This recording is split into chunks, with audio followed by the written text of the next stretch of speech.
Ito yung van natin guys, konting ano lang, konting tour.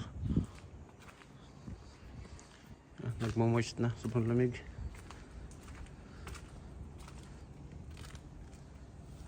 Ito yung ating van, ito yung gagawin nating camper van.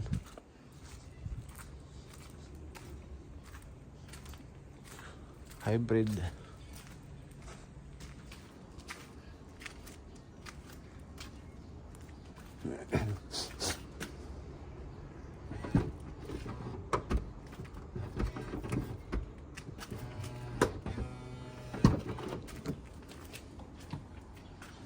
Ito yung sa loob guys, oh.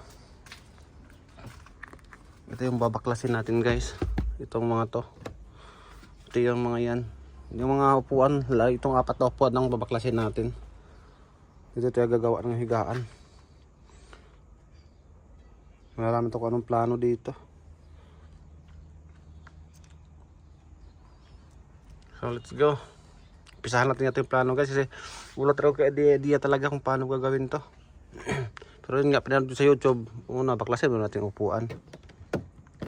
Kasi yun pinakauna-una eh. Guys, dumating na pala yung inaantay natin guys, para masimulan natin yung ating project dito sa van. Kasi may plano tayong gawin natin tong camper van, itong van natin. Kaya kumuha tayo ng malaki para makapaggala tayo kung saan saan. Hindi tayo mamumroblema ng matutulugan. Tsaka dumating na din pala yung ano natin guys, yung in-order natin online ng mga gamit. Ito yung inaantay natin bago tayo magsimula sa ating plano dito sa van. Yun guys, oh.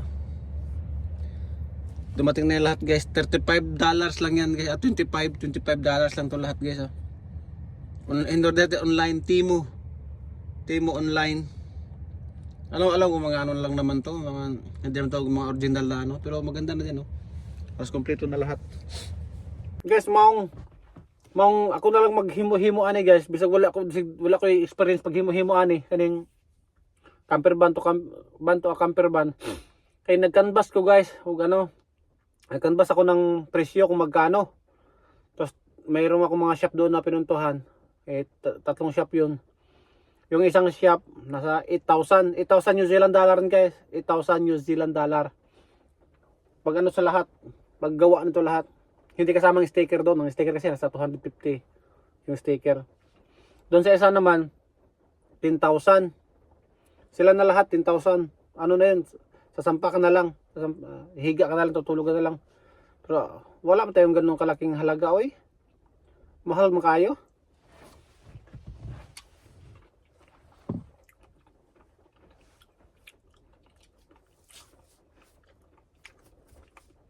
Tapos natagitawagan nga tao, tagagawa ng camper van. Ang sabi niya 6,000 daw, pero maghi-helper ako sa kanya, tutulong ako sa kanya para doon sa ano lang yun guys ha, labor lang yun. Hindi kasama mga gamit doon na sinabi niya. Kuga, grabe, sobrang mahal, kaya yun napag-desisyonan natin guys na tayo na lang ang gagawa nitong camper van natin.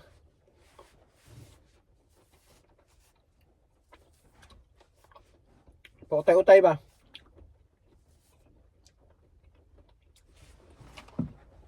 May mga guide naman sa YouTube kung paano gawin. Kaya yun ang gagawin natin guys. Nagutay-utay na ko ng mga gamit. Mura nga lang yung plywood dito na mahabang plywood. Ano lang, $29 lang. O dalawang plywood lang to eh. Tapos yung mga higaan, gawin. Marunong naman maghingi tayo ng advice sa mga tropa guys kung anong magandang gawin na ano.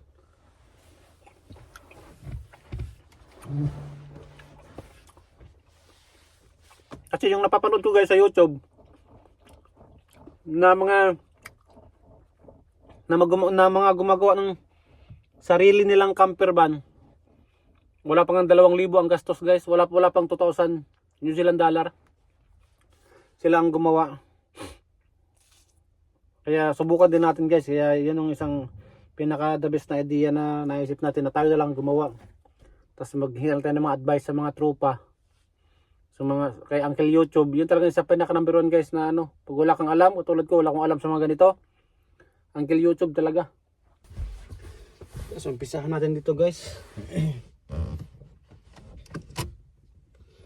Nakita ko to sa YouTube, iangat daw to eh. Kasi meron nang dudukutin dito. Pinatay natin kasi nag-YouTube tayo guys. So, ang hirap tanggalin, putik din. Maya nanood ng YouTube, maya nanood ng YouTube.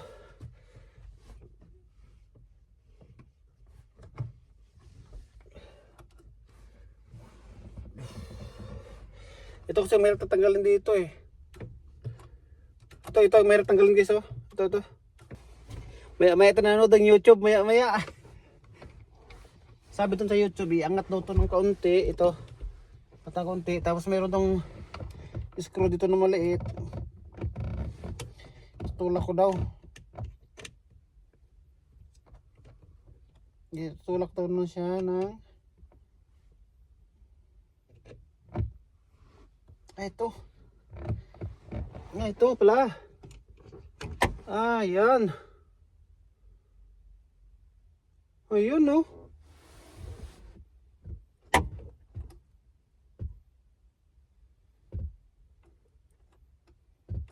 Ito tulak pala. Tapos ang sabi doon ay ito. Kailangan ko doon ng flat screw daw dito. Dito. Ito.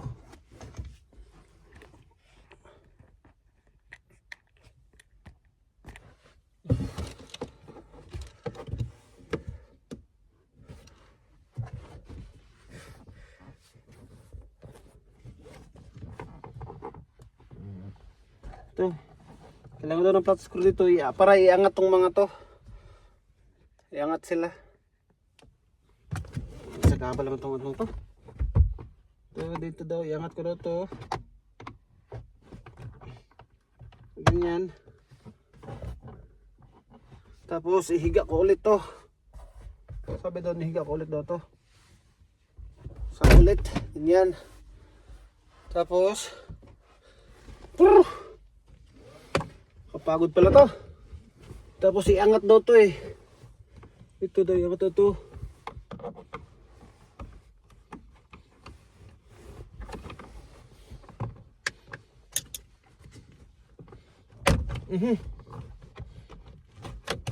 Kasi mga plastic lang daw. Ano ba sangat dito? Yan. Ayan no. Putik na, ang galing naman itong baklas. Kasi nakalak nga lang daw to dito. Yan. Putik na to. Yay! Tapos ang sabi doon ay ito, i-unscrew daw natin to dito eh. Para sa dito. I-unscrew daw. Ito.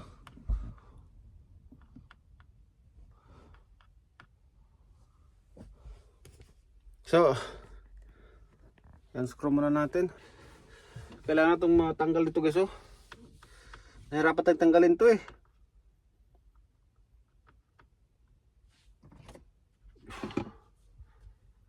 Utik din sa hirap.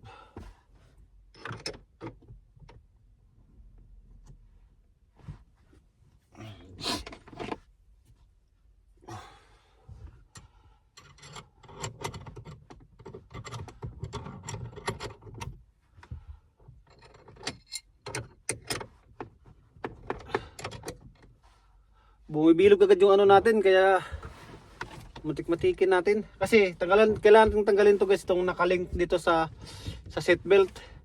Ito yung pinakatatanggalin talaga natin.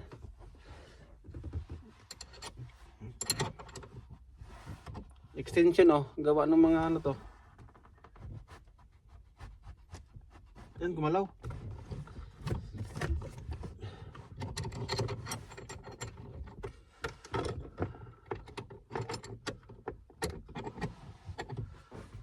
Pag dugsong-dugsongin lang natin ba?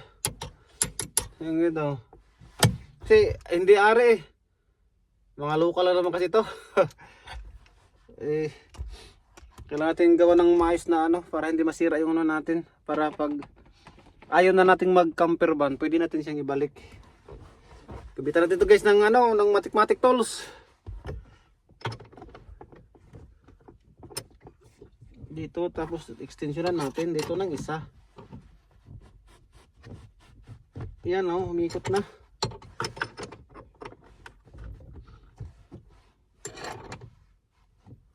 Yan. Galing. Tapos ngayon subukan natin to.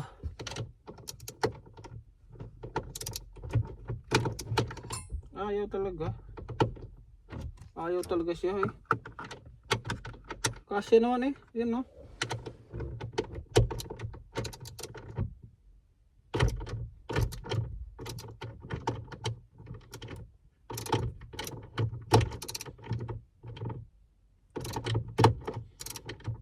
Kasi masira eh. Dandahan ito.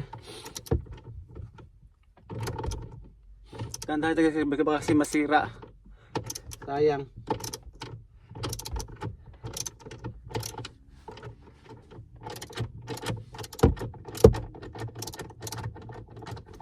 Parang professional lang ah.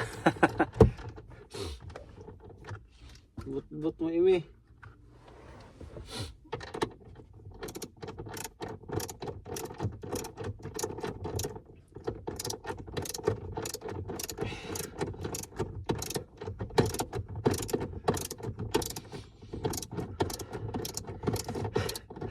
First time kong magaganito guys.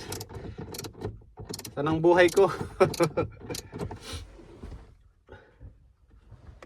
Ito pala. Mahaba pala to.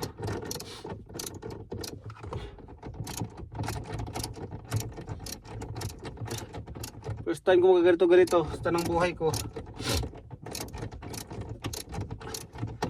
Basta may YouTube, magagawa lahat. Yan.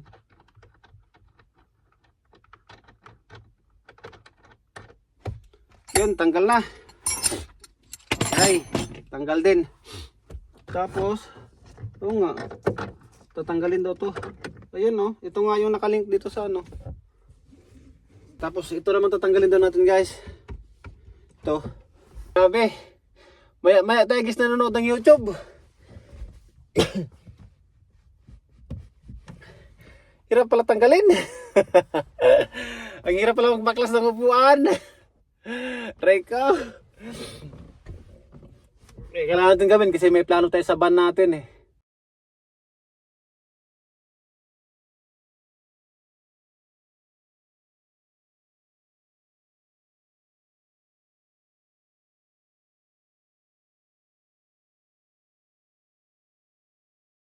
Ay.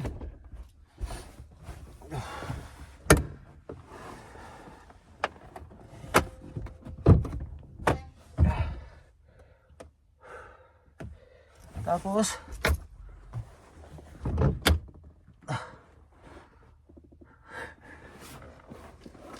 yeah.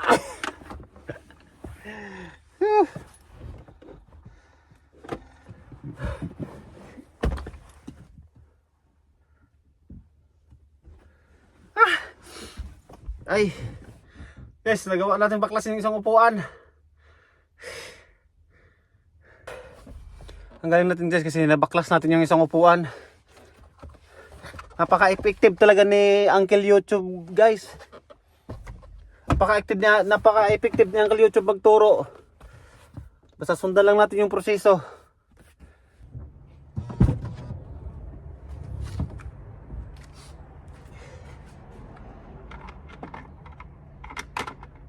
Sa loob, dagalhin natin ito sa loob guys. Sabihin natin doon.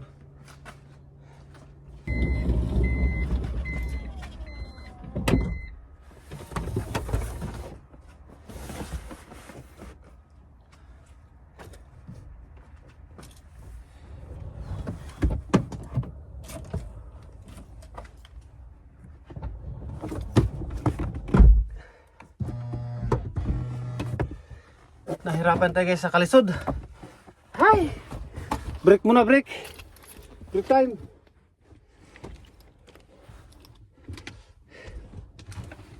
At least may progress na yung pinagagawa natin guys.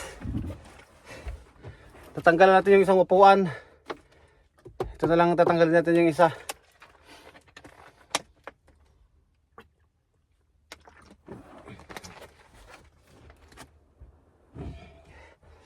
Kahit walang experience, kaya pala mag-seraniko eh.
Yeah.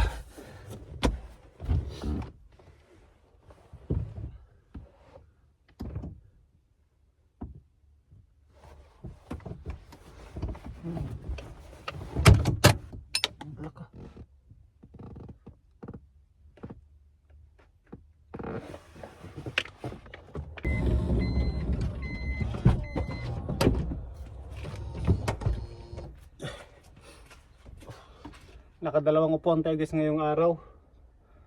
Basta baklas nila yung dalawang upuan din. Baka na luwag-luwag yung iba natin.